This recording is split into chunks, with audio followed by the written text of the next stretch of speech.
Welcome to 44 and 1. I am GVizzle. This is Tempest. Like and subscribe.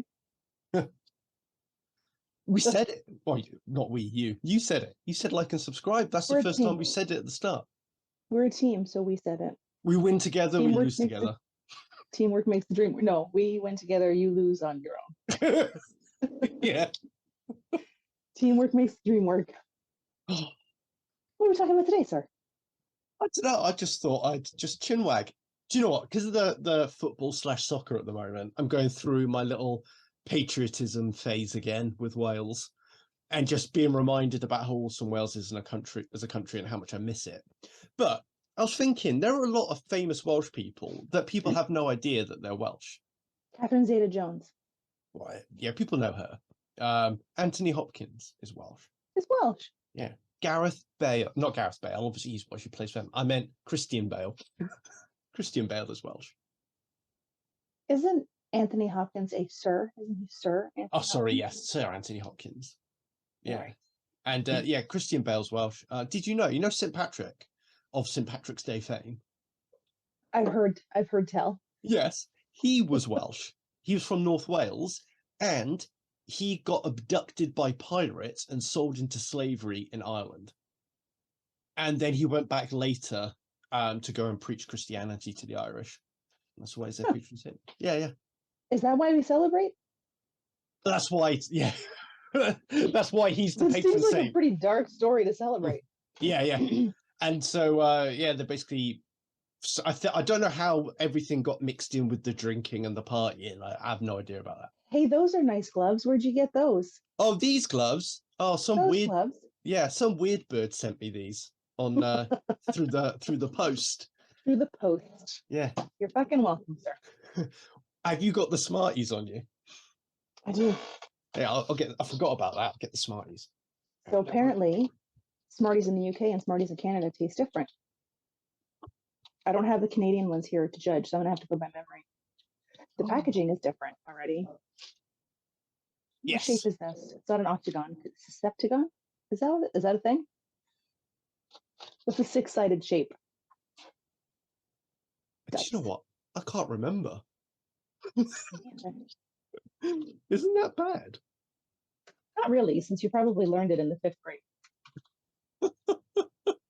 Six-sided hexagon. Oh, that was your fault. You made me go dumb for a second. Take accountability for yourself, sir. I can't.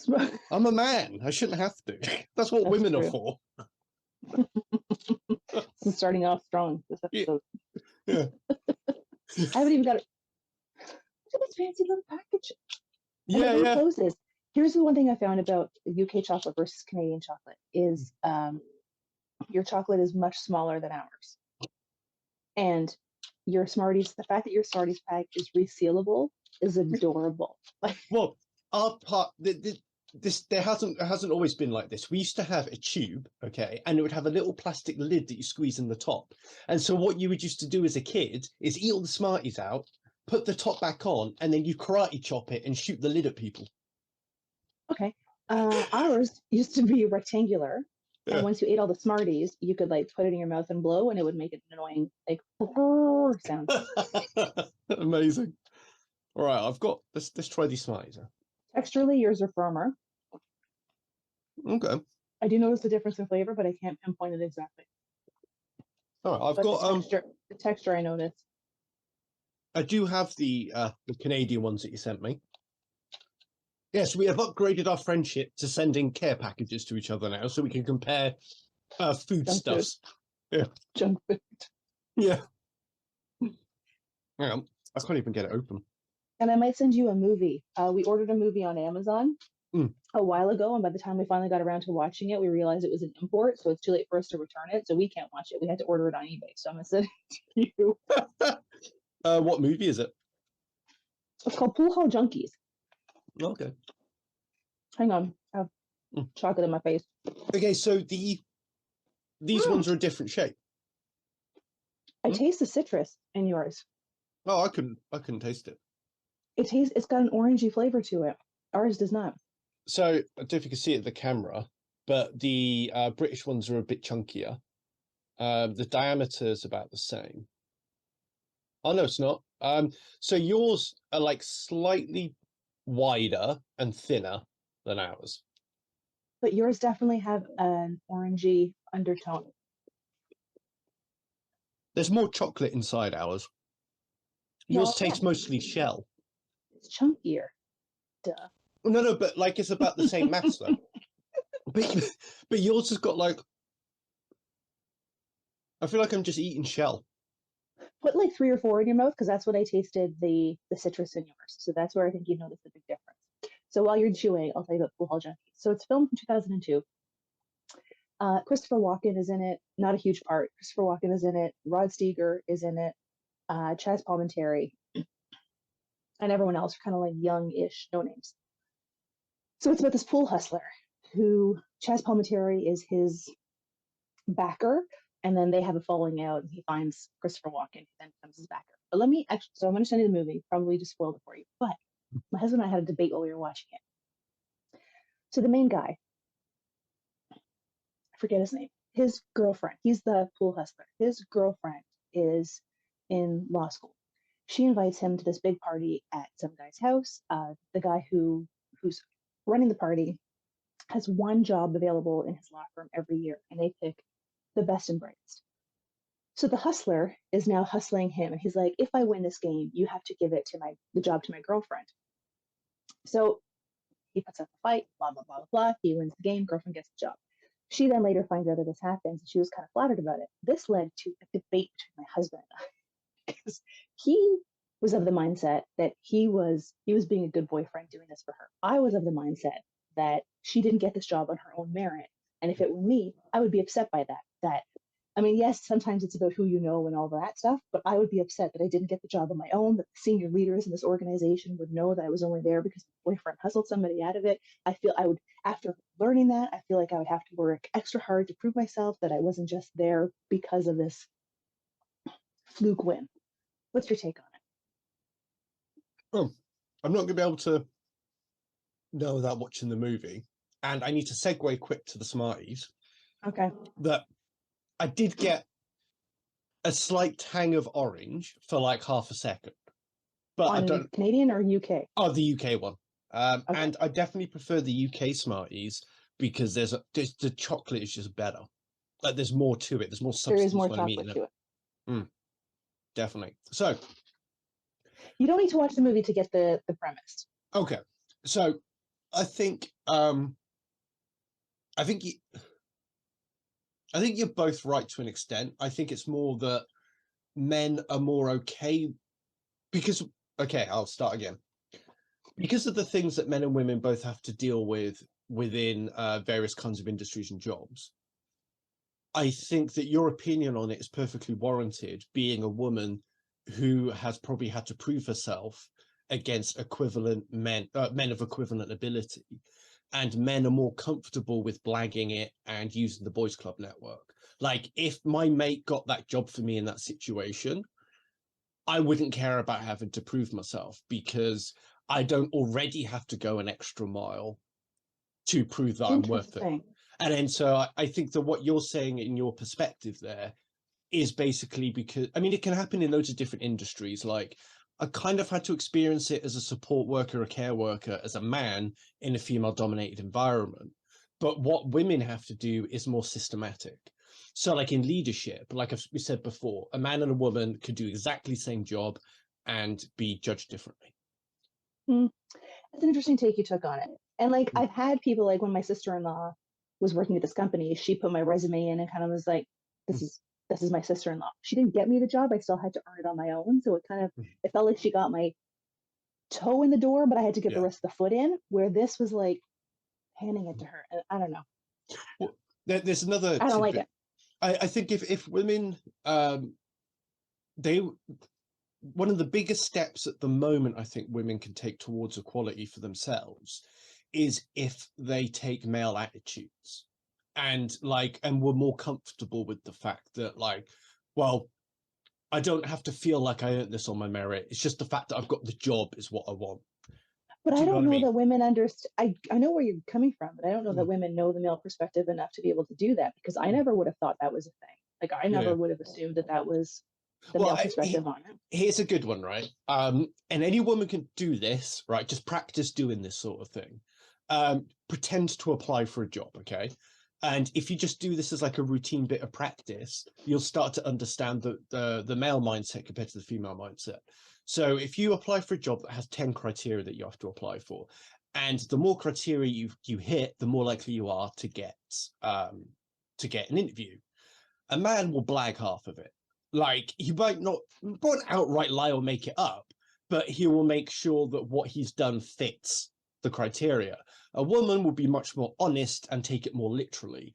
That, like, well, they have to know who they're hiring and who they're speaking to. So I need to show them exactly what I can do, rather than, like, if you get a politician, right? A politician when they're campaigning is very different to a politician when they're in office, or that sort of thing.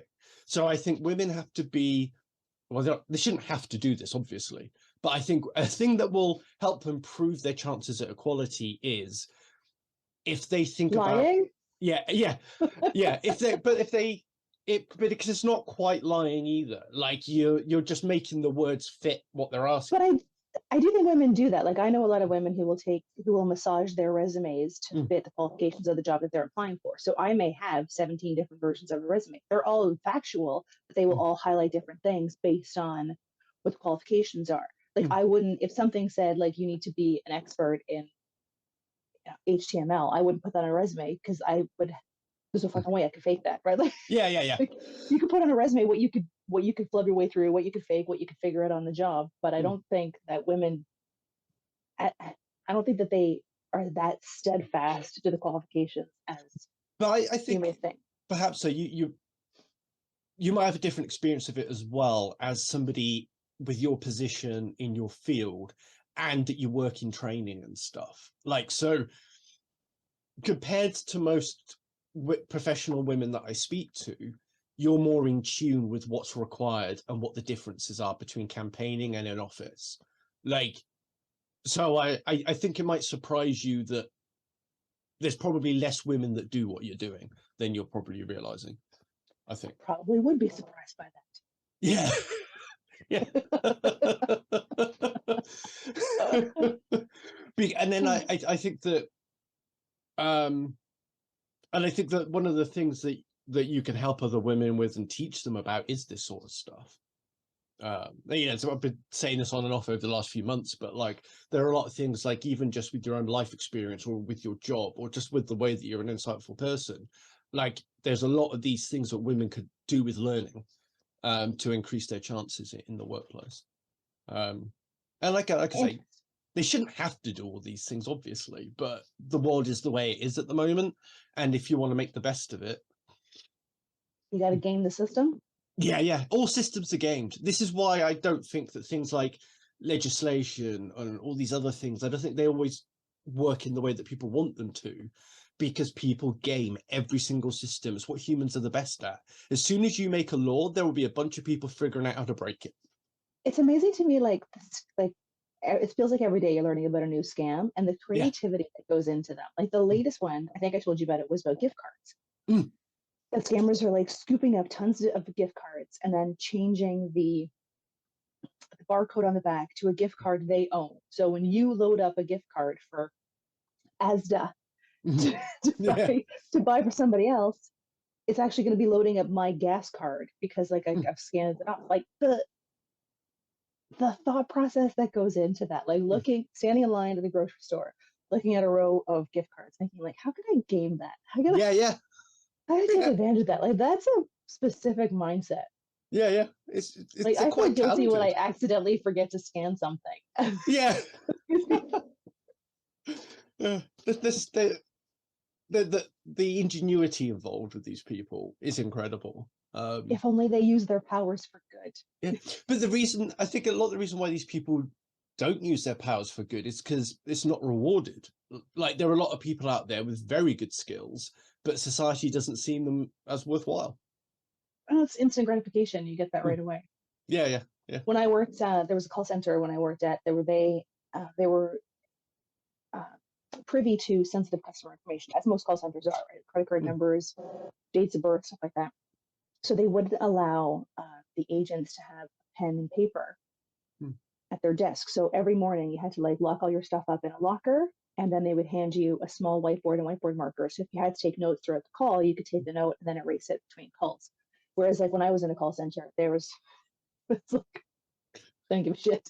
And like one of the call centers was so intense that you couldn't walk into that call center without taking the paper label off of your water bottle. Like you couldn't, there was absolutely zero paper within that office, no writing implements, nothing, because of the risk of stealing customers' information. And there were, I think it was like a Nigerian gang that put people into different call centers, and they would have them like learn how to memorize large sequences of numbers. Yeah. So they could memorize these credit card numbers, and then when it was time for their break, they would go to their phone, to their lockers, start stealing all these credit cards. So there's one guy. They kept seeing him on the security footage putting notes on his whiteboard, and then he'd go to his phone, he would type something into his phone, and they couldn't see what he was doing. So they just thought, okay, he's writing down credit card numbers. So they have the protocol of the call center was they had to call the police because it was potential fraud or whatever, or stealing of information. So the police show up, and he's like, no, like I'm a songwriter. I'm just writing down lyrics. And then I have to go put them into my phone so I can remember these lyrics later. And the cops were like, oh, well, since we're here, let's check your locker. And they found like a bag of drugs in his locker. Dude, you don't bring that shit to work. There was another guy in the same call center. A friend of mine just recently told me about this. She said she trained him, and she said there was something about him that was just off. She couldn't quite place it, but he made her feel uncomfortable. And he made a lot of people feel uncomfortable. He was always pleasant and, perfectly so no one could put their finger on why they gave them the heebie-jeebies. But the police showed up one day and went through his locker, and he had like a 12-inch machete. Call centers are fucked up places, man. Fuck me. Yeah. That's insane. And then it's a whole trip down memory lane. One girl, she was leaving a message on a customer's voicemail, and she thought she'd hung up, but she hadn't. And then she turned to her friend and said something very sexually graphic that was then caught on this customer's voicemail.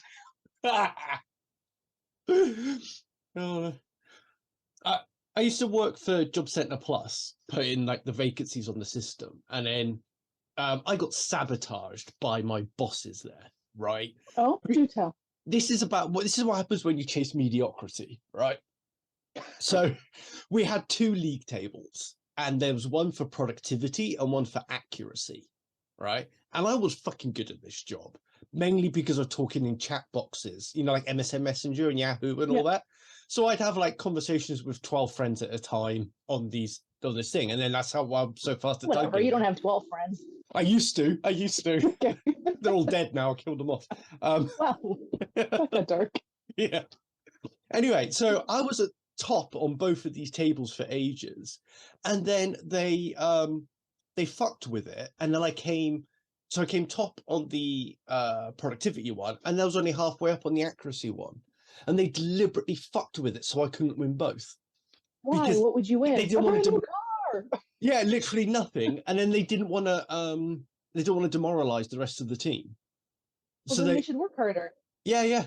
That's what I said. That's what I used to have. Like in the call center stats, they used to always do the same thing, right? When I was manager in a call center, every Monday we would pull the stats for the previous week, and then you'd kind of like highlight the top 3 people so you could celebrate their successes. But it wasn't meant to demoralize other people. It was kind of like if you want us to celebrate your success, have successes. We're not, yeah. Exactly. Work harder. And like we would set up a system of peer coaching. So if that one person was like excellent in, productivity, for lack of a better example, and this person was suffering in that, you would pair them together so they could learn from each other. Yeah.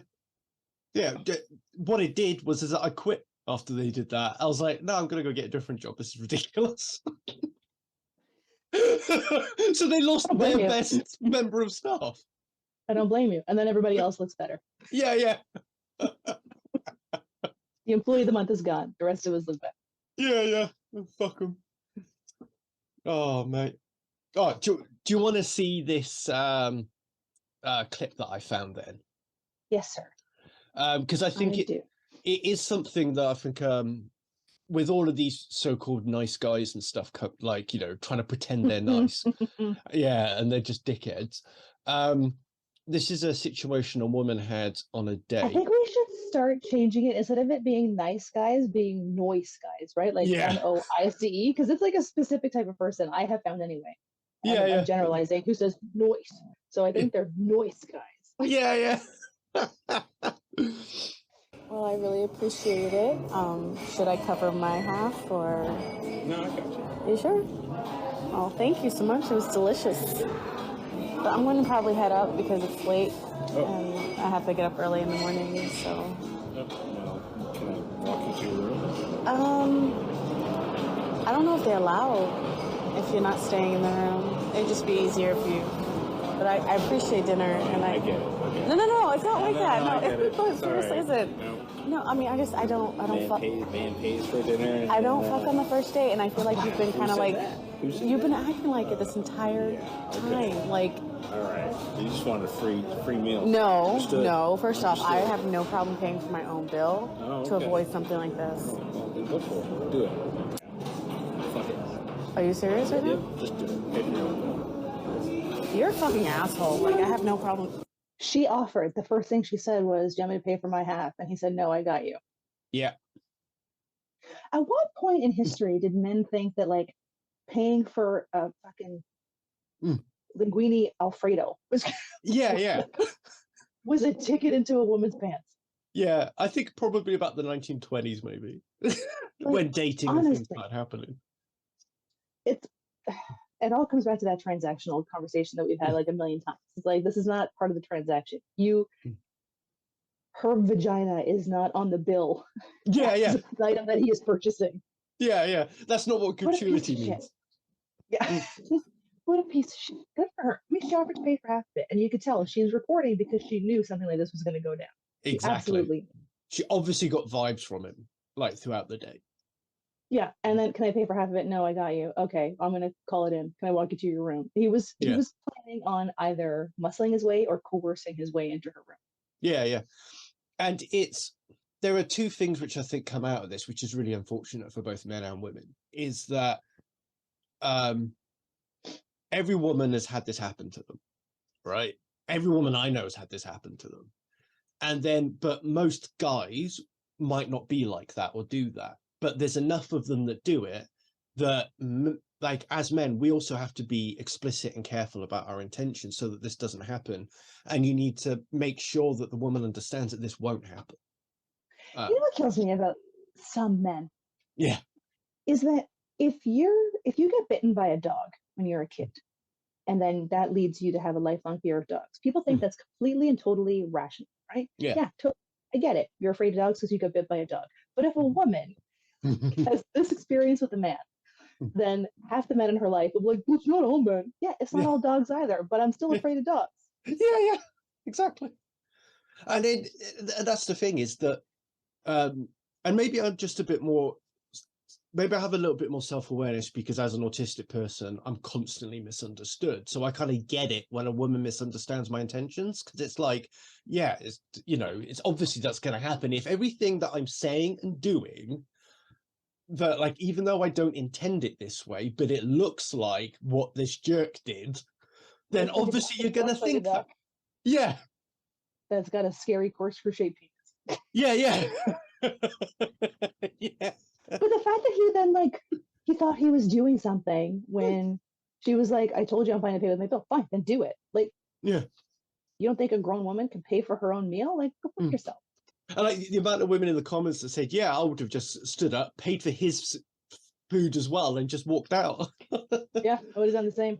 Yeah. And I just don't understand the audacity of reacting like that when a woman turns you down, because you've shut the door forever. But like, why does he feel owed? Yeah. And the fact that then he was so affronted. She's like, "I don't fuck on the first date." What? Gasp! Clutch my pearls? What? Yeah. No. I just wanted to walk you to your door, kiss you on the hand, milady, and send you on your way to slumber. Fuck off. Yeah. And then it's this thing as well that, like, if she did fuck on the first date, then he'd be dissing her for a body count. Yeah. And then he's like, I don't want to hang out with you again because you're cheap. All it took was some fettuccine Alfredo. I got it wrong the first time. It's not like we need fettuccine Alfredo. And I got Exactly. a chance. Yeah. If a shitty lock, blah, blah, blah. Stupid T. Terrible analogy. It's the worst analogy ever, isn't it? I mean, like, way to scream to the rooftops that women are just inanimate objects. Yeah.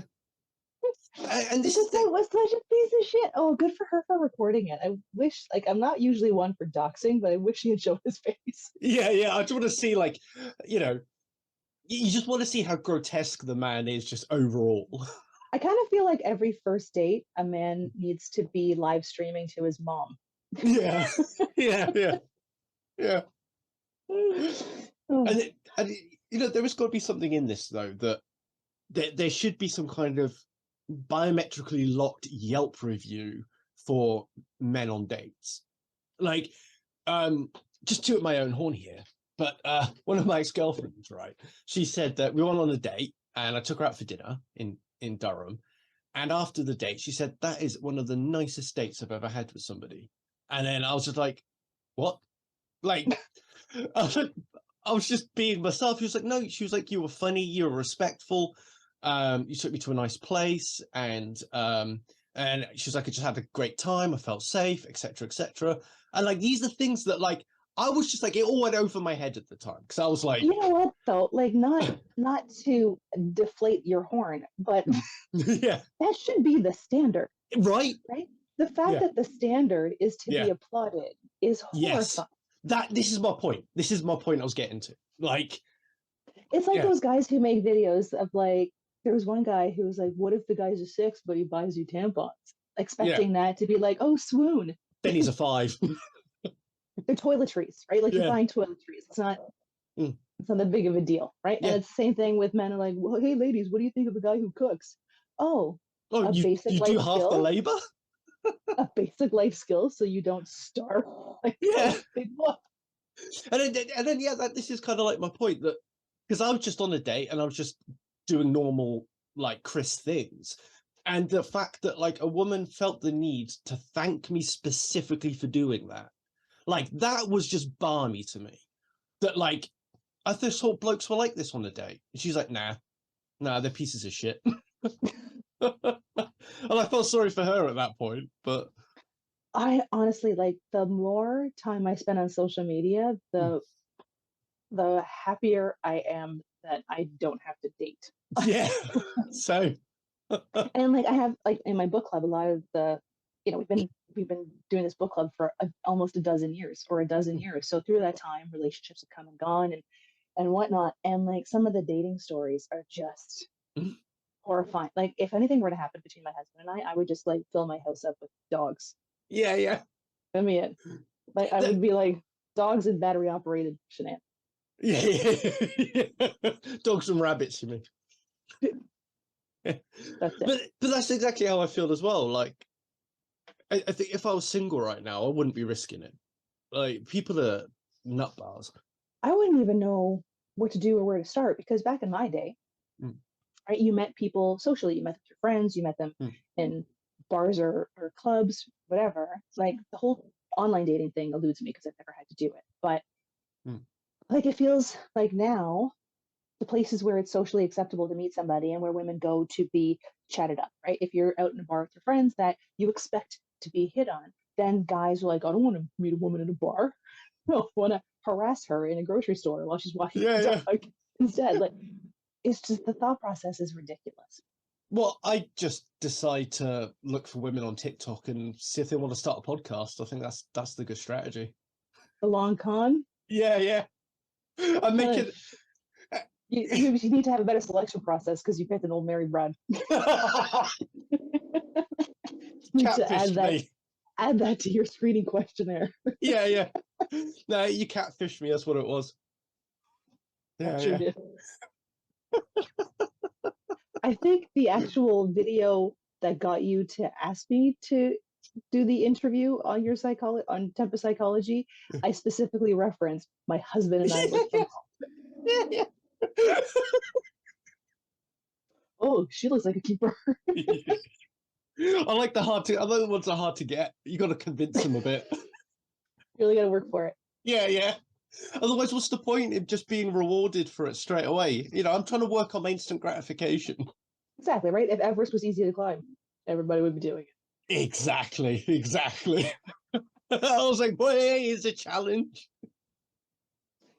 You have to break down 27 years of a happy relationship. Easy peasy, Chris. You get this. Yeah.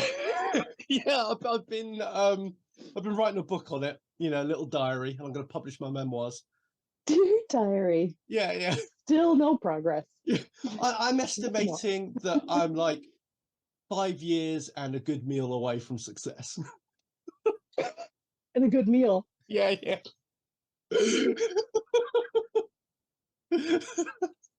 I'm going to write that in my calendar. Are you looking for fun new glasses that won't break the bank? Go to zlul.com. They have daily flash sales. You can find frames as low as $2. Prescription, non-prescription, sunglasses, they have it all. Use my promo code to save. Yeah, so we were texting the other night, weren't we, about hunky men on Walking Dead. And but it got me thinking, though, that, like, because you do seem to have a type, physically speaking. And it just got me thinking the other day that, like, I've always used to think that I didn't have a type. And it was only in the last couple of years that I realized I do. It's just not physical based. And because men are directed towards thinking about women in a certain way from a young age. And I always thought that because I wasn't like, I wasn't fussed what the bitch looked like. I'm joking. But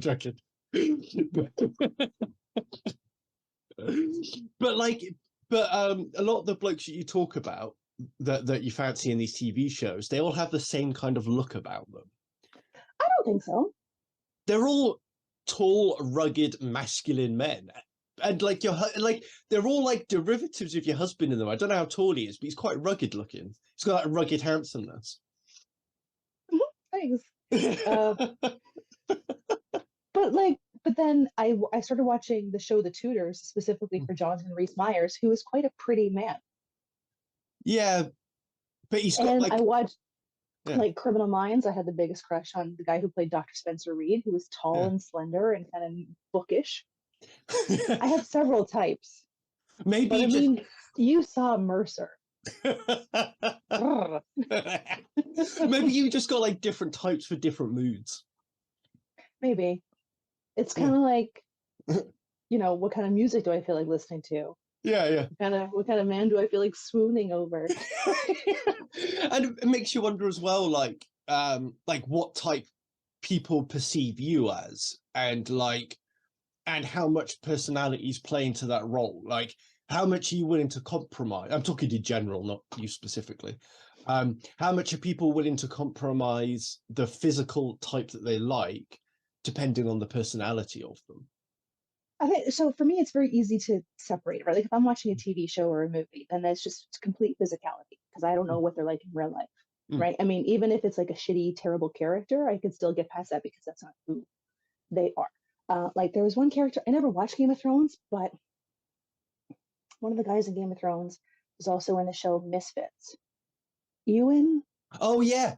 Oh my god, he played Roose Bolton Roose Bolton's son in Game of Thrones. And like I saw him on Misfits, and he was kind of like shy and kind of has a quite a character arc, but he's a beautiful man. And so like seeing him, knowing that he was a piece of shit on Game of Thrones doesn't change that because that's not who he is in real life. However, if I met him within the first few days, I'd probably be like, oh swoon, look at me with your pretty blue eyes. But then after getting to know him, I'd be like, oh, you're a piece of shit, so no longer my type, right? Yeah. Like TV is different. I know the difference between TV. No, yeah. But what I was trying to explain, but it was hard to do in text, I think, was that I get attracted to characters. So, like, if they're hot at the same time as their characterization is good, like, because I find that I don't like shit actresses. Like, if they're not very good at acting, then I'm not going to be attracted to their character or them. So the whole thing has to then work. It rings false, right? Yeah. Like a bad actor is like I think Hayden Christensen I think I saw like 10 minutes of one of the Star Wars movies he was in, and there was one scene where like all he had to do was nod, and I was like, no, I don't buy it. It's Yeah. just a terrible actor. It's a terrible. Oh, do you know what's tragic about that though? Is that in Star Wars, that's what George Lucas wanted him to do. So he actually did the role of Anakin very well in Star Wars. Interesting. Yeah, but everybody hated it, and George Lucas didn't understand. I think there's some people who it depends on the role, because there's an Mm. actress. Oh, what's her name?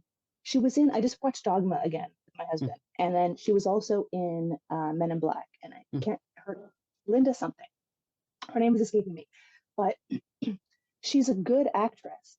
Mm. But then when I saw her, or actor, whatever, when I saw her in Dogma, I was like, she's better than this, right? And the role is well written. I just don't know if it was well written for her. Yeah. Because like she's better than that, but like a different person in that role probably would have nailed it, but it just didn't. And it wasn't every part. Like the part where she needs to be emotional and she was kind of struggling with something, she was really good at that.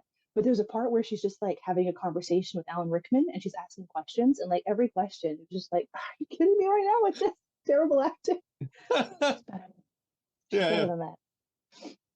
I quite like Kate Blanchett. Like she's just a phenomenal actress. Always I don't convincing. know that I've seen.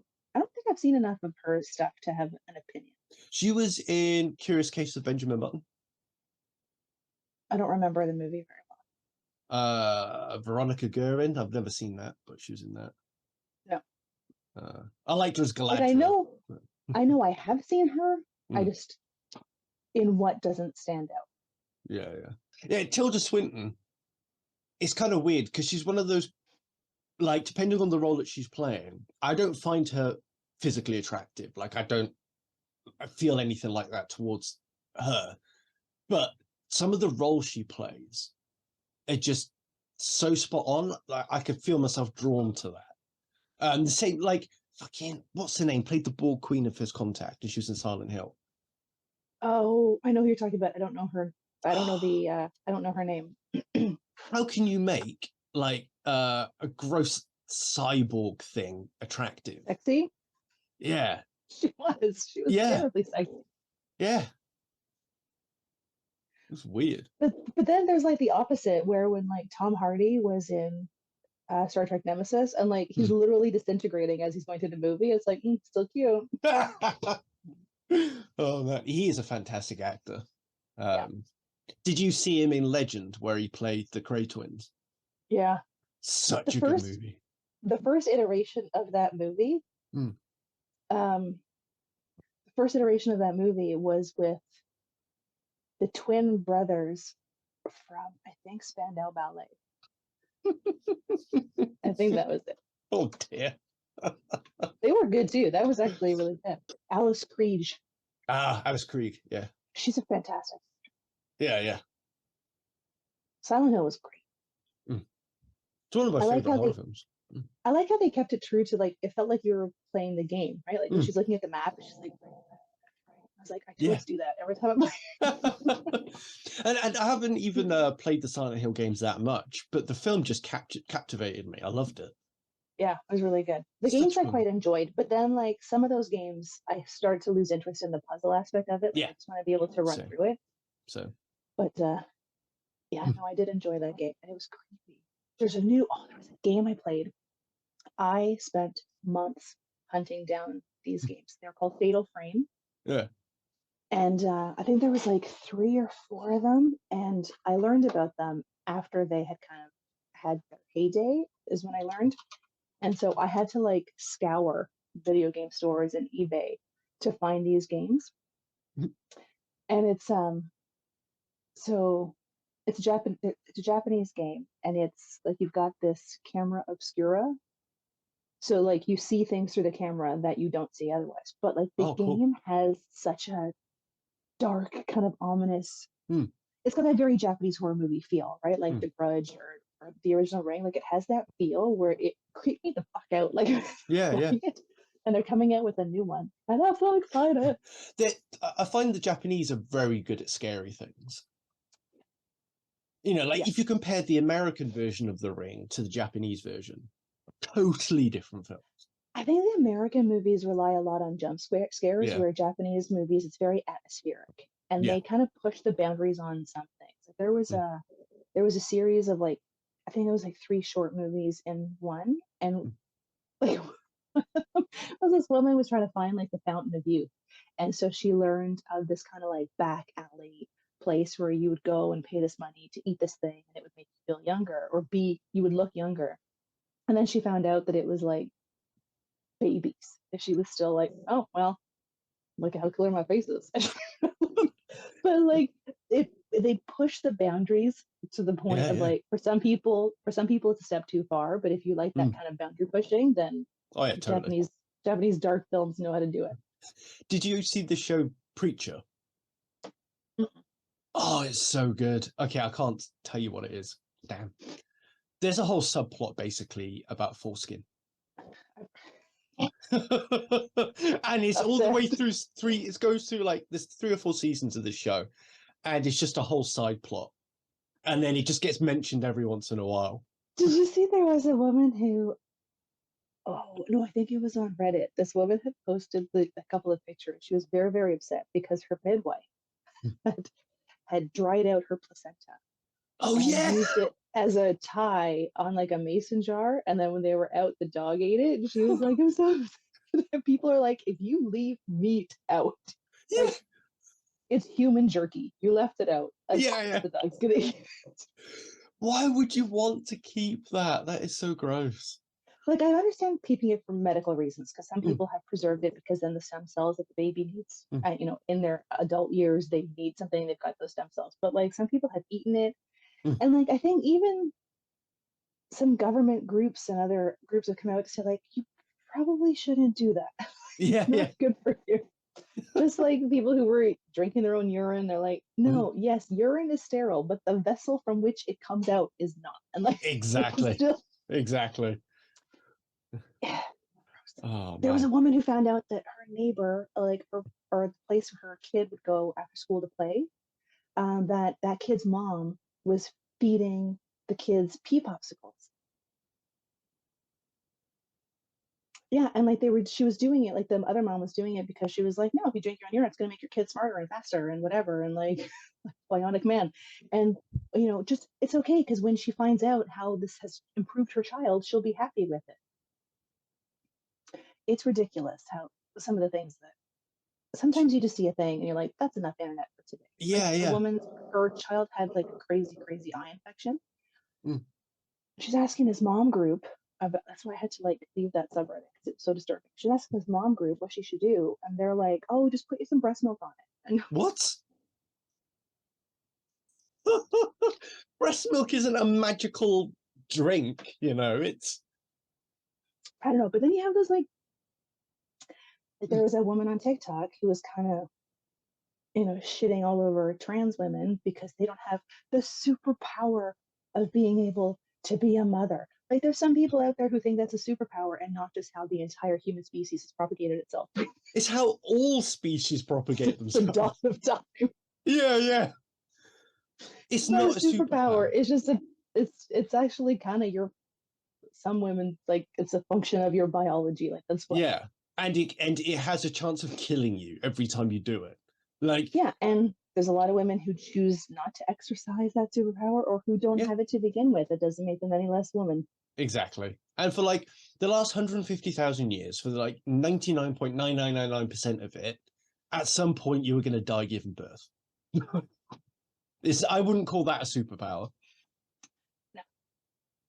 No. Like, women were basically, up until quite recently, really, were constantly pregnant. So that you could, like, this is the things that people forget. I did a TikTok a while ago saying about how, even though things are quite shit for a lot of us right now, but in the Western world, we've never had it.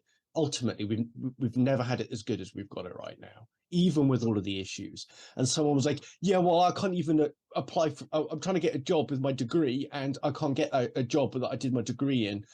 So yeah, just keep telling me that it's not as bad as it used to be. I'm like, no. Yeah, but 50 years ago, you wouldn't have a degree. Yeah, exactly. Like, you were educated. You were well educated. That wouldn't have happened 50 years ago. Yeah. And Like people just they think that how hard they have it is is the hardest it's ever been for anybody ever. yeah. And because the thing Like, is, oh, it's not as hard as it was maybe in the 30s where people, or during the Great Depression when people were losing their homes and they couldn't feed their children and you were sacrificing, like you were leaving yeah. your home to feed, like, yeah, because you can't get a job in your field that pays you six figures. You definitely have it harder. Yeah, exactly. Like fucking in the 1800s, like the woman had to be permanently pregnant so you could keep popping kids out so that when they got to 6 or 7 years old, you could send them down the mine to earn money to feed the rest of the family. And if you're lucky, And that's if they all survived. Yeah. If all your children survived. Yeah, and then that's why you had to keep having them because half of them would die. But you're right. It was so much easier back then. But people they romanticize that part of the past, but they're romanticizing a very small, like, it's like when people say we should go back to the 50s because the 50s had it right, because when they think of the 50s, they think of the show Leave It to Beaver, and that's not that's not what it was real like. life. Yeah. That's not what it was like for everybody. And I think that's where TV has done everybody a disservice, right? Like I remember growing up watching shows like Family Ties and Growing Pains and The Cosby Show and being like, oh, is that what a normal family is supposed to be like? Because my family is totally not fucking normal. But then as I got older, I was like, oh no, everybody I know has some sort of fucked up life. Like I actually worked with a guy whose family was like that. And that was like, that's not normal, dude. Like how do you not have trauma? That's fucked up. And like they that's why I think shows like Roseanne, the original iteration before Roseanne, but the original iteration of it made me watching that feel better because it was like they're fucked up, right? They've got some problems. They're they work through their problems, but it's not that perfect picture. It's not in denial, is it? Yeah, it's not that picture perfect family, which more of that should happen. Yeah, exactly. I was just thinking about Roseanne. Yeah, she went off the deep end a bit, didn't she? But like, that's the thing. You look at any of these sitcoms, and it's all just like Friends. They're all awful human beings. Seinfeld was, I mean, I didn't watch either. I watched enough of both of those shows to know I didn't want to watch anymore. Yeah. But like, people idolized the characters in Seinfeld, and they were all written to be garbage people. Yeah. Written to be assholes. And like Friends was kind of the same, but then Friends had that like extra not realistic component of oh, there's a 5,000 square foot apartment right across the street from a 300 square foot apartment, and you're and they get the same like prime seating in that cafe every single day, and there's never anyone in it.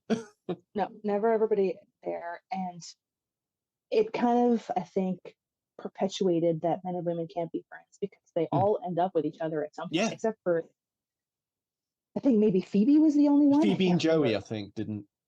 No, I think Phoebe, I think, but I don't think Phoebe dated any of them. No, like she was the only one who was actually like, oh no, dude, we're just friends. She's the most normal human being. Yeah. And I think that's why like people have so many opinions these days that just aren't grounded in reality about men and women being friends. I mean, I know we go on. No, sorry, go ahead. I was going to say, I do like that about Seinfeld, though. You just said, no, go ahead, and carried on speaking. Yeah, but then you said go, and I went with that. You said go. And then I said go, and then you said, no, you go, and then go. And then you said go again, so I went for it. Ladies first. So I think the one thing that was realistic about Seinfeld is that Seinfeld and Elaine dated, realized that they weren't good as dating, and then they became friends. But there was never any weird sexual tension between her and George, or her and Kramer. It was just they were friends. Yeah. And then that's the thing is like, so I know we were sort of joking about this stuff earlier, with me playing the long game, but for anybody watching, that was a total joke. But because I know some people are a bit literal, even though they're not autistic. But like, this is the thing that people have so many opinions on this stuff. And they're all just so dogmatic about it. Like, they're just sure that everybody who's opposite sex is going to bang. And I'm like, I have managed to not have sex with every single one of my male gay friends. How'd you manage that?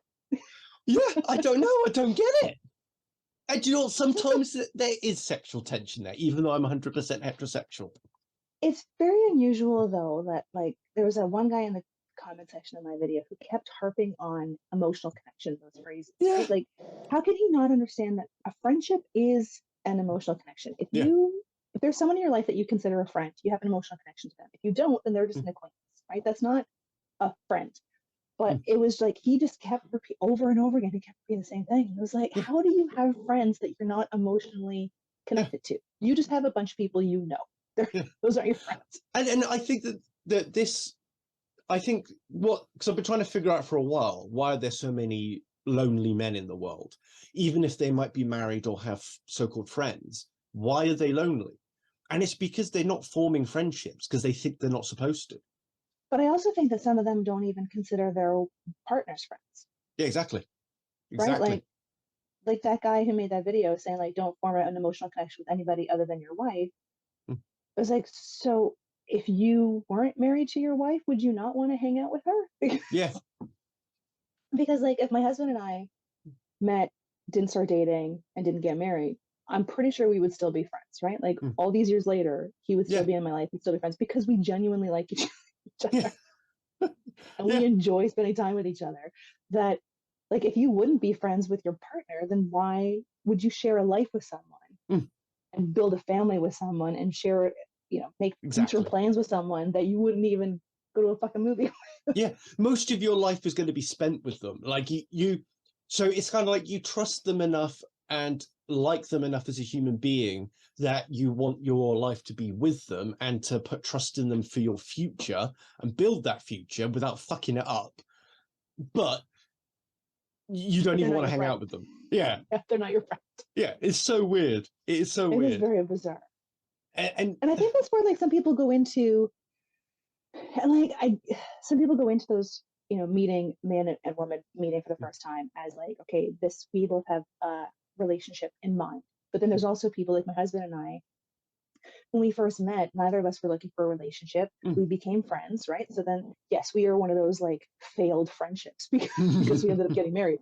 But we had no expectations of what was going to happen with us, right? Like when we met,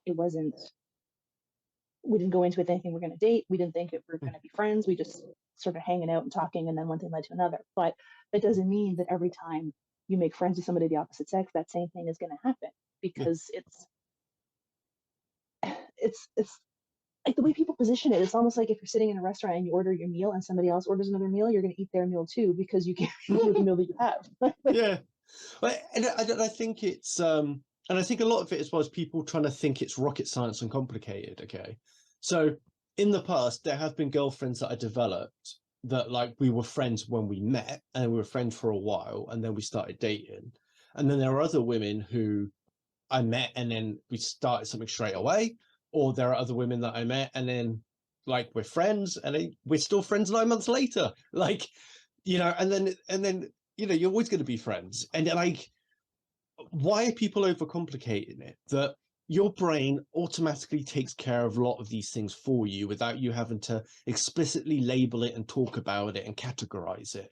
It's almost like a sickness that we have in Western society, that everything has to be put in a little box and things can't just be the way that they are. So, and I think a lot of men feel like they've been able to absolve themselves of any accountability, right? Like it's, because they go back to this whole caveman mentality of if I want to stick my dick in it, I'm going to stick my dick in it. But it's like, you realize in your everyday life that you can't have all the things, right? Like if you're driving a car and you see another car, you're not going to go buy that car because you also want that car. I've got this car. It's a perfectly good car. I'm happy with this car. That's a nice car. I can admire that car, but I don't need to stick my dick in it, right? Yeah. You can have that. And like people get that with things other than relationships. Yeah, exactly. And it's so like, and then it's just that entitlement as well, that like, I want to stick my dick in it, so I'm going to. That's weird to me because it undermines, like, I mean, I can imagine how many of them are going to call me a beta male cut for saying this, but like, why would, it's like, even if I was single, right? But you're not, you've got a husband, right? Why would I fuck your life up? Why would I have that agenda in my mind as your friend that I'm going to then fuck your life up completely and ruin your marriage just because or ruin our friendship? Yeah, just because I want to stick my dick in it. That's just Like that's literally what it comes down to, isn't it? It's like they just want to rub their It's a penis on complete things. lack of any sort of accountability or self-control. It's like saying that exactly. you cannot be around somebody without, like, that's a psychopath mentality, that you can't Yeah. be around someone of the opposite sex without Mm. expecting it to go any further. Like, that Yeah. is dangerous.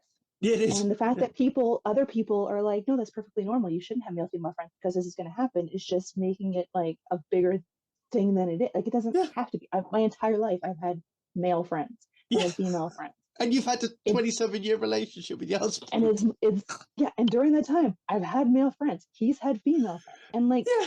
and people have told us that our relationship is weird because I have male friends and because he has female friends. Like, I got home from work one night. I used to work like a 3 to 11 shift. So I would get home at 11:30. And like that night, my husband had like reconnected with an old friend from high school. And when I got home, they were sitting, together on the sofa going through old yearbooks. Yeah. She was in her house. He was also in her house. I was not in the house because I was at work. So the next day, a friend of mine, like, she knew that they were going out. So she asked me about it. And I was like, oh yeah, when I got home, they were going through something. Like, she was really nice, blah, blah, blah. And then she was aghast that my husband would have reconnected with an old friend, a female friend, in my house. And I was like, they were going through a yearbook together. Like, they were reminiscing about old Yeah. times. That's a normal thing for people to do. But yeah. That is normal friend behavior.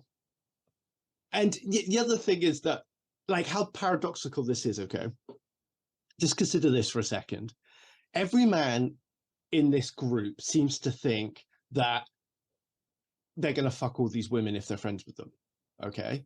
Yet, these are also the same men saying, men aren't getting laid, women don't want to get married, the number of childless 30-year-old women that are unmarried is skyrocketing. It's not, but they say it's skyrocketing, and all these other things. So they're saying they can't form friendships with women because the women will want to fuck them. They're saying they won't be able to control themselves, and then they're saying that no one's getting laid at the same time. I don't think it's that women would want to. I mean, Yeah, exactly. and I don't understand. I think it comes down to the depth of relationships, right? Like, I keep thinking about that comedian. I think it's Brian Regan, who's talking about going golfing with a friend of his, and his friend had recently gone through a divorce. And when he got home, his wife was like, "How's he doing?" He's like, "I don't know." "Well, is he dating anyone?" He's like, "I don't know." And she's like, "You guys were together for 4 hours. What'd you talk about?" He's like, "Oh, he got a new putter." Right? Like, I think some of the relationships that maybe these men are in aren't deep. Maybe that's why they don't understand emotional connection, because they don't have that depth of relationships where women share things with each other. They tell things to each other. So if a woman is friends with a man, she's going to assume she can do the same thing with that man that she can do with a woman. She's going to assume that she can talk to that guy about stuff that's going on in her life. But because men don't do that with their male friends, and again, not all men, blah, blah, blah, because they don't do that with their male friends, when a woman is doing that to them, they're probably like, "Oh, fuck, she fancies me. This is like a deep emotional connection." When she's just like, "Dude, we're just friends." Yeah, we're just hanging out. I think that's the depth of friendship is so different that men just don't get it. Yeah. I think so. And then when you think, and it just kind of brings a full circle back to that whole clip earlier with the woman with the date and the bloke's entitlement, and then my story afterwards about like how it didn't compute for me, like what was so special, like I just did normal things, and then women feel like they have to thank and praise a man for doing things that they should expect, like it's the bare minimum of how you should be treated in life no matter who you are.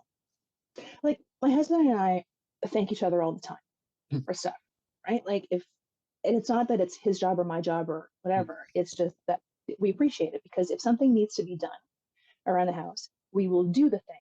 So if he does the thing, then I'm going to thank him for doing the thing, because that means I didn't have to do the thing. And it's the reverse, right? So like, if I get into the kitchen and he's empty the dishwasher, I'll be like, "Oh, thanks for doing that." He's like, "You don't have to thank me." I'm like, "No, I don't have to thank you, but I appreciate that you did that. Just like when I like fold his laundry, he's like, "Oh, thanks for doing that." It's like, yeah, I guess. I have a bit of a weird take on this one. This is just the way I feel about it in my relationship, is that we have a rule in the house, is if I do something that's bare minimum, you don't thank me for it, because I should be doing it.